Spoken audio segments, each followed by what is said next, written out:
hopefully a little bit more light-hearted this live stream. Look, bit of my dread fell off. I just found it on the floor. I don't want to laugh too much or smile too much, but you won't believe the stuff I just find about my flat. It was annoying at first, you know, like I'm quite an organised person. I know where stuff is, even if it's a bit of a mess, I know where stuff is. And with my mental health, it's just stuff isn't possible to keep in check, and I'm in the process of decluttering with the move. That's the intention. I'm calling it zenifying. A zenifying process. Life is asking me to zenify. I have too much stuff. I bought too much stuff last year in therapy mode, and it was served the purpose. I really did apply as much non-attachment to the process as possible. But at the end of the day, I've collected stuff, and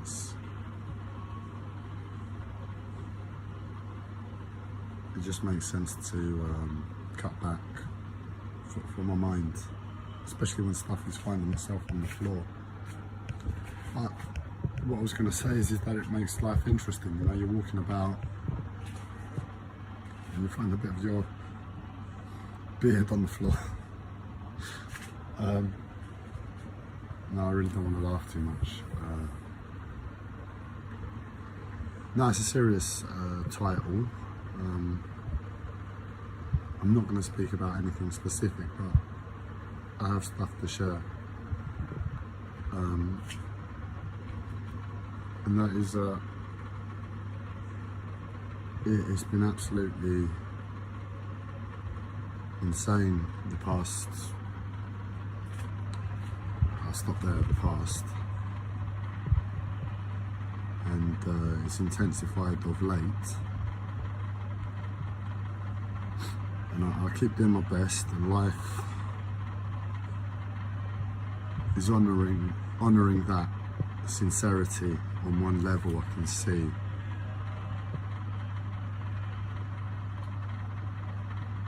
I can really feel it within myself that I've been taken back. You know, I'm really being taken back to the core. I mean, as I said, in yesterday's post, my grandfather passed away 2 weeks ago. I found out yesterday. So there's emotions to deal with, there's a mental processing to deal with there. But in the first instance, before I can really get to that, I just want to know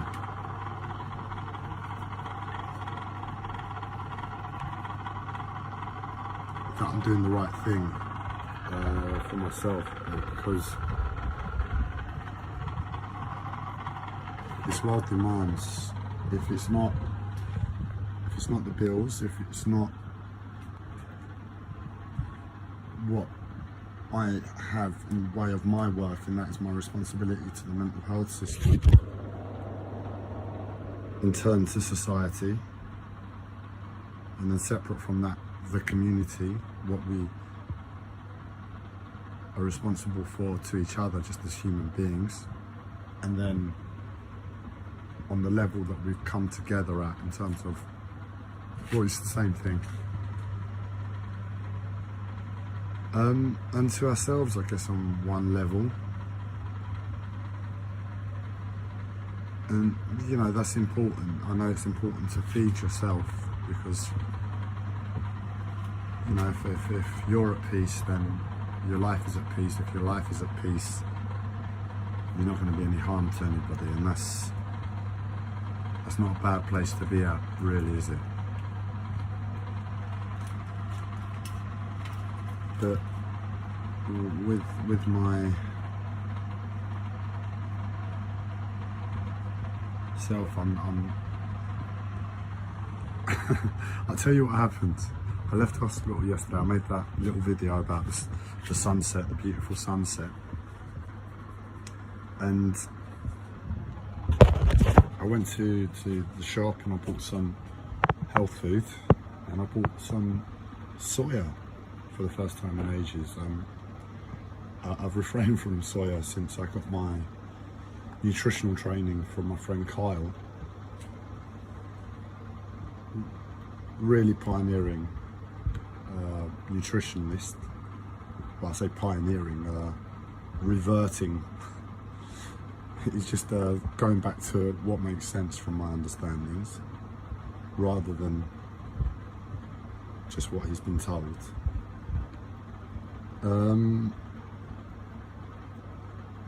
And in that training, you know, I got the understanding that soya isn't great for humans. It's not good for humanity. I see the Asian continent, the Oriental nation who use soya a lot in their diet, and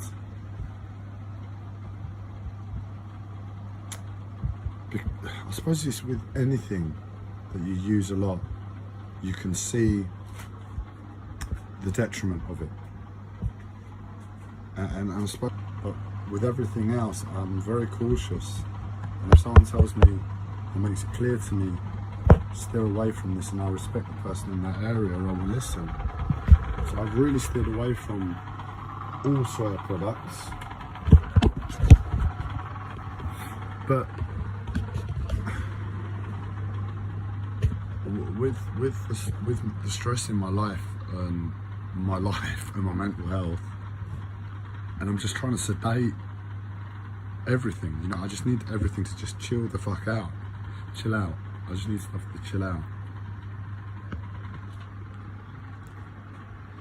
And I've been racking my brains to try it in a proactive way, because that's what soya is. It's like you just mellow out, and it's like I see it as a trap, you know. If you have too much soya, you become very sedated to life, and you're almost monk-like. It's the diet that monks want to be eating, because, well, I say they want to be eating, I suppose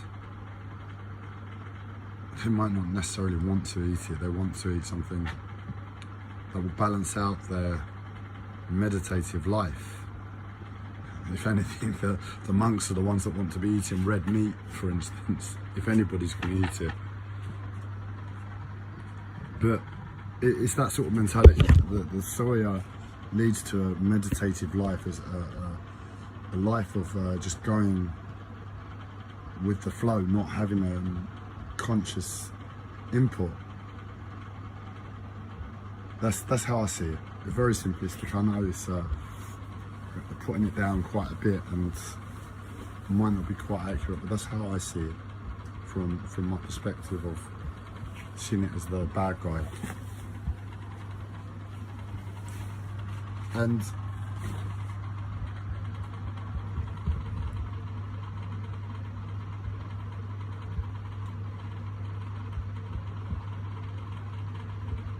with my life, I've tried everything from a proactive, active mindset to just calm down, just chill things out, because that's what.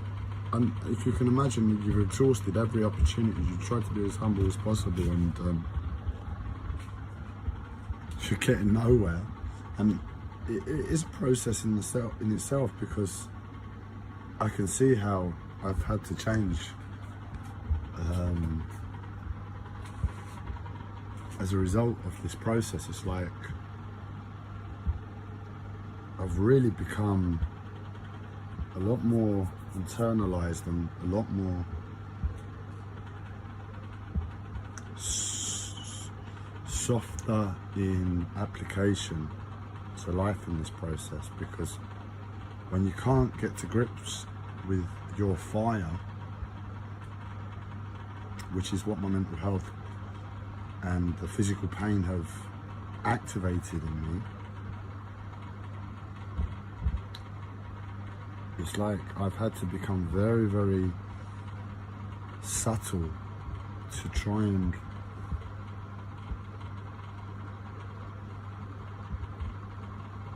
just calm. And I can see that's been born in me. I've had it to a certain extent before, and that's when I was eating soya, ironically. a vegan diet. Yeah, that's correct.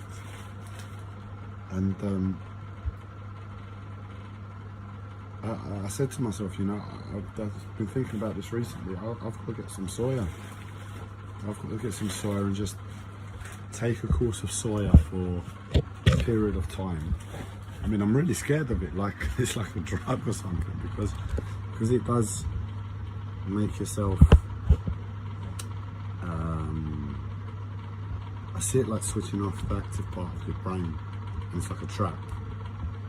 And for that reason, it's like to be taken cautiously. So I bought myself a certain amount, and I know I won't buy any more than that if I get through that in any time soon. But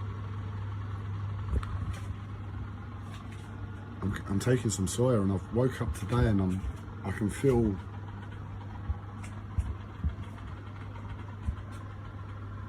I can feel it. I was like, what's going on? What's going on? Why am I like all dazed? And it's the soya.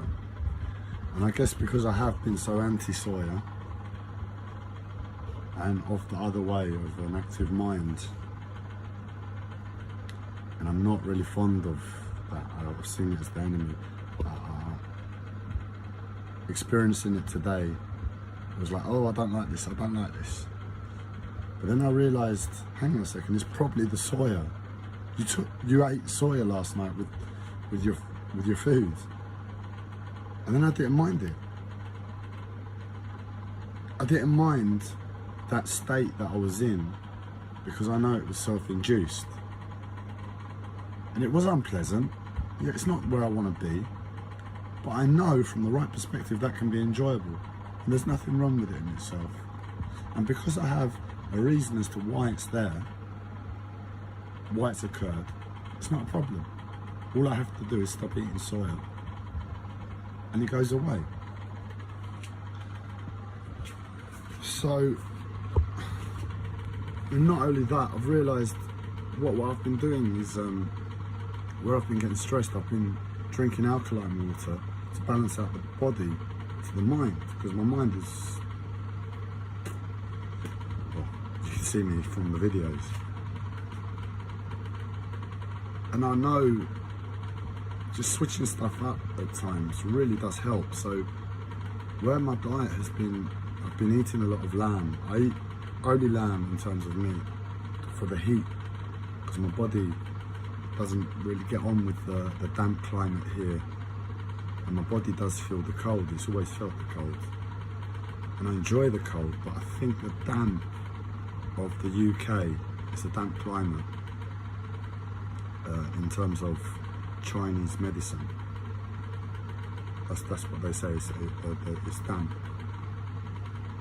or it induces damp within the body. They have this term that describes this like a state within the body of dampness, and at least for myself, living in the UK, it creates that state.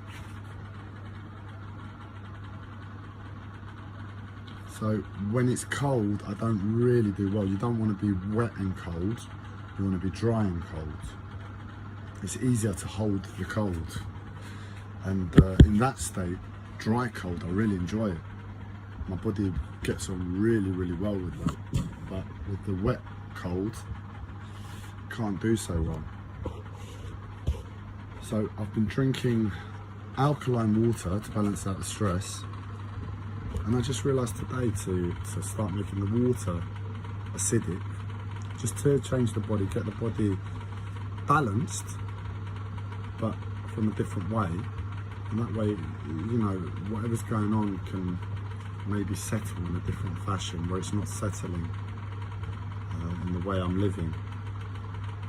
So I'm making the food alkaline, where it was acidic from the meat, and now it's going to be alkaline from the soya, and my water I'll make it acidic, just for a period, and I'll tune in, and when my body feels balanced I'll revert, because I know I hit something. I've been just living with a ever-evolving personal diet from my understanding to life, And I've been getting somewhere that I feel comfortable with, somewhere that, you know, I've got a lot of applied consciousness and wisdom to. And it's not going to be perfect, but it kind of started to work for the first time in a long time. I felt happy with the food I was eating. Really and truly, for a long time, for many years, possibly until since I began raw food. So when I ate raw food, it was like really good for my body, but after about a year my body didn't do so well with it. I think it was the damp. Yes, it was, if I make a quick assessment.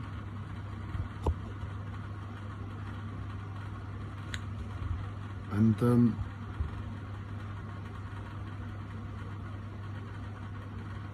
that's been a long time, but I feel I mean, even then it was more like I was doing it because I was thinking raw food was the way, whereas for the first time I've settled into a way of eating. For the first time in my life, like that, I feel happy with that. I'm alone in this world. I've taken all the information on board that I can, and I've applied it to just eating and living. And for all intents and purposes, I'm trying. I still persist to improve, but I'm also comfortable in the moment. I don't need to think too much about it. I don't need to deal with it too much, and that's. I'm a previous. I have an eating disorder from my teens, bulimia. So with food, it's always been a sensitive issue. You know, I came into eating as a child, so I ate what my parents gave me. My parents had the responsibility. And then in my teens, I had bulimia, and it's been a battle ever since to really just be comfortable eating whatever. And I say whatever, but I mean just eating, understanding foods. Again, Carl is writing a book. He's been writing it since the time that, I mean, he might have published it, but I know he's been writing it since the time that we were friends, and that is what in the world are you supposed to eat? And it's absolute true, because with food, it's not just one thing. There's so many aspects to it, and to just be able to feel comfortable really being in most settings, as long as I'm not there 100%. I know my uncle had had almost achieved it. I think he might have found a wobble in his last years with it. I don't know. But in terms of eating, I feel comfortable with it for the time being. I know I'll find myself in environments that I can still find the challenge, like what should I eat? But on the whole, for the most places of where we can eat, me, you, in this world, given circumstances, I'm comfortable. And it's not a perfect diet. No, I'm not claiming that, but for myself, it's comfortable. It's like, I know a base, yeah, and that base has to forever improve. For all the information that comes my way, I will forever improve it. But I have that grounding now, and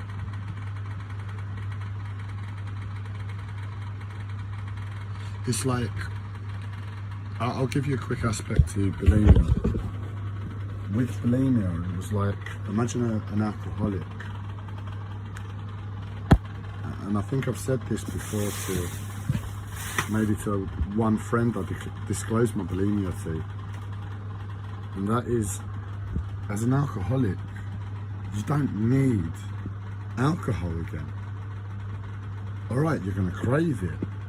You're going to crave this thing, this luxury, this intoxication, this feeling, this taste, this thing.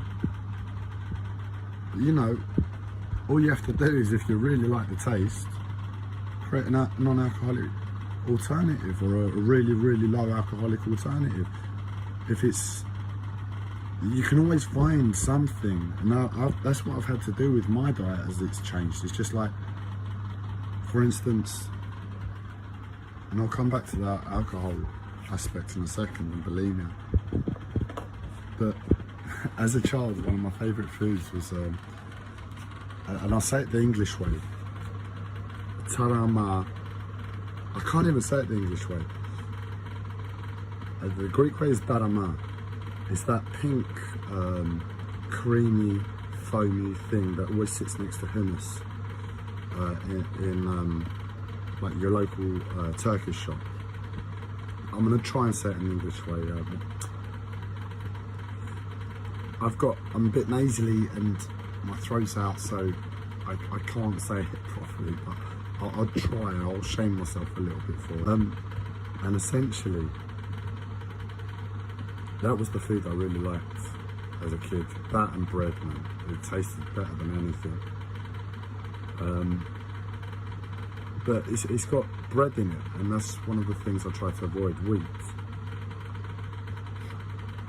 So I didn't have it for years, and I was okay with that. I went raw food. I tried to replicate it with raw ingredients, and I got something close, and it was okay. You know, I was like, oh, okay, I can eat raw food and have something that tastes similar to it. Oh, that's, you know, as good as it gets. Why not? And then for many years, I didn't really bother, and I found something in the shop, like recently, the past year. It tastes very, very similar, and it's not got bread in it. So what I'm saying is if you really like the taste of alcohol, and you're sincere to health and life,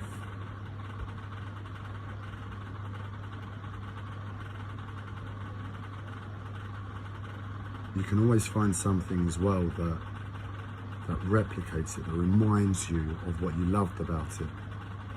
And just, if you're okay with that, and you just don't, you're at peace with why you're doing what you're doing,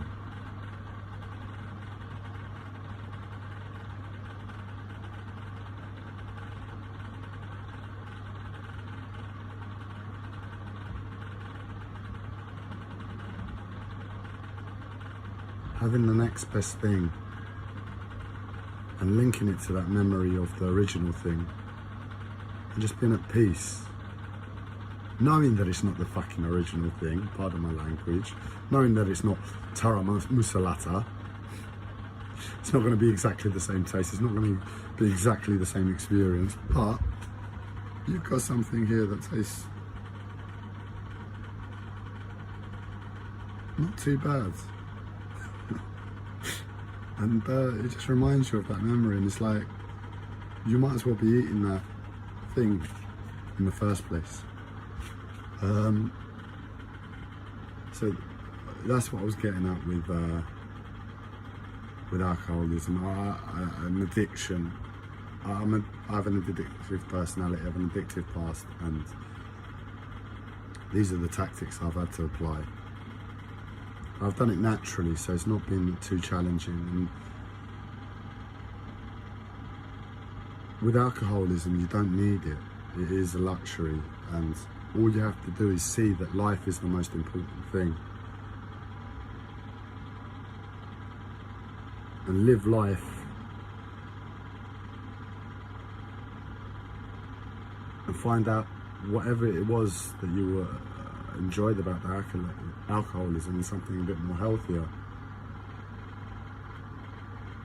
But with bulimia, and it goes with other addictions, I'm not one cent about alcoholism in any way.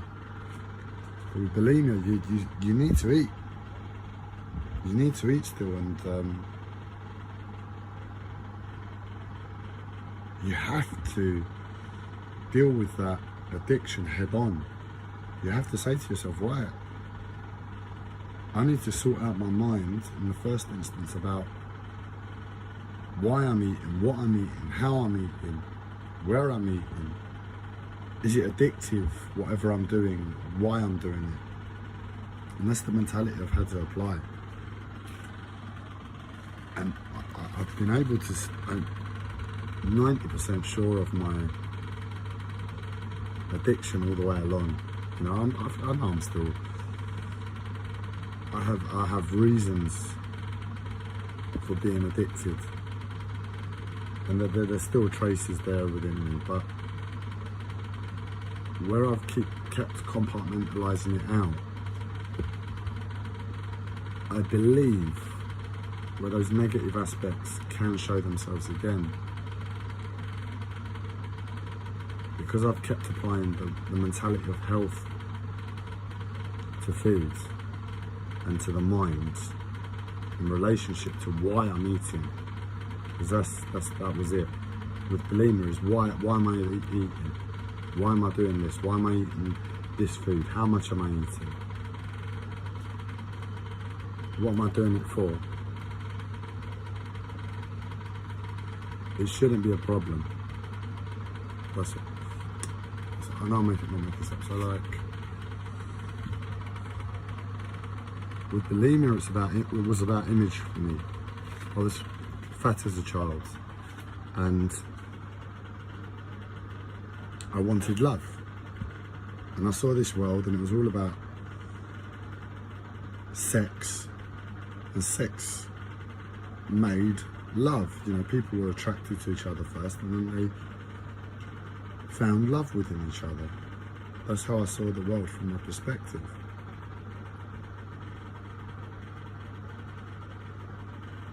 So it was to lose the weight, be attractive, find love.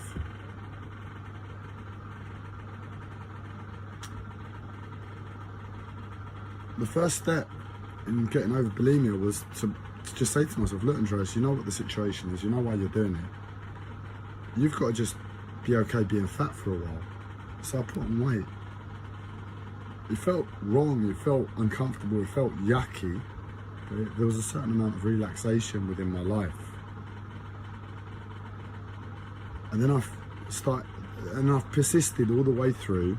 I found health food, I found vegan food, I found it for different reasons. And ultimately, the crux is you want to be comfortable, you want to be healthy, you want to eat good tasting food. And these are all things that make sense. You don't want to make your life any harder. You start eating the wrong food, you're going to start messing up your biology and your chemical imbalance in your body. So whatever you do, you have to have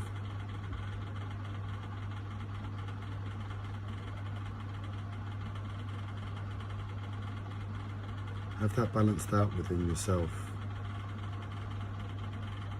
So it's been a real journey with bulimia. I can't even, I didn't set a topic title for this one, so I know we've gone off on a tangent, and I'll wrap it up soon. I don't want to talk too much longer.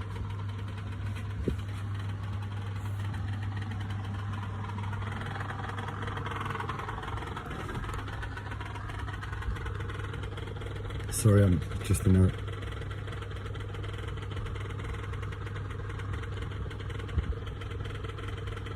bit of discomfort.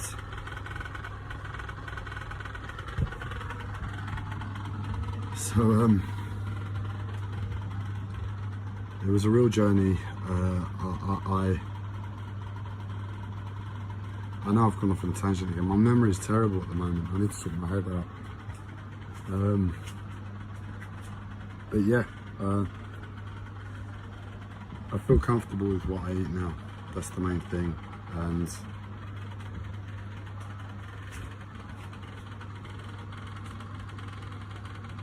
oh, this is really bad. This my memory's totally gone again. Sorry guys, I know it's shameful that I'm making a live stream you're watching and I can't